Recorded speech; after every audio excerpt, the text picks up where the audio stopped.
Omaly no nifarana ny iray volan'ny Ramadan, iray volan'ny Ramadan izay nanentanana ny mpino Silamo ifetena amin'ny filan'ny novo.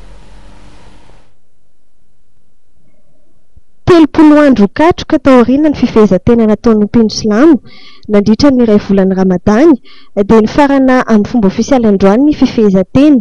Androany natsoina hoe Eid el-Fitr izay fety tsy manam-paharoa tokoa eo amin'ny mpino Silamo. Vao maraina dia nifamory tamin'ny alalan'ny fampam-pivavahana teto amin'ny kianjan'ny havana 67 hektara mpino Silamo izay notarian'ny komity ny ray aman-dreny ara-panahy ny fikambanana Silamo malagasy ary ny komity mpandrindra avy amin'ny mosquée 67 hektara. Allahu akbar. Allahu akbar. Allahu akbar. Allahu akbar.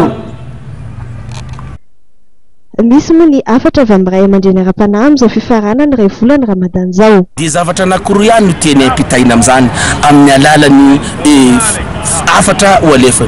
Voalohany dia mba hanaraka ny fomba mampanao ny mpaminany Muhammad sallallahu alaihi wasallam izay iraka nalefany Zanahary Allah hitondra zany afatra masina amin'ny fanompoana eto ambony tany amin'ny alalan'ny fivavahana Islam.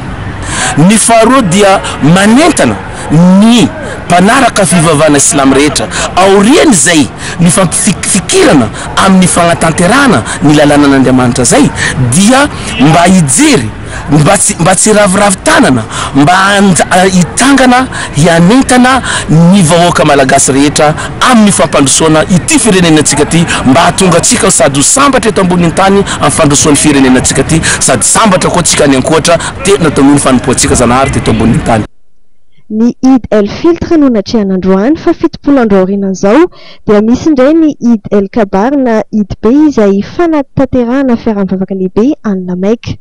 Tsy ahivina moa fa ny iray volan'ny Ramadan dia fotoana nafahan'ireo mpino Silamo ny fetena teo amin'izay rehetra mety ho filana ranofo ka nanamafisana ny fanimpona sy ny fankatoavana ny lalàna n'Andriamanitra araka ny voafaritra ao anatin'ny Korana.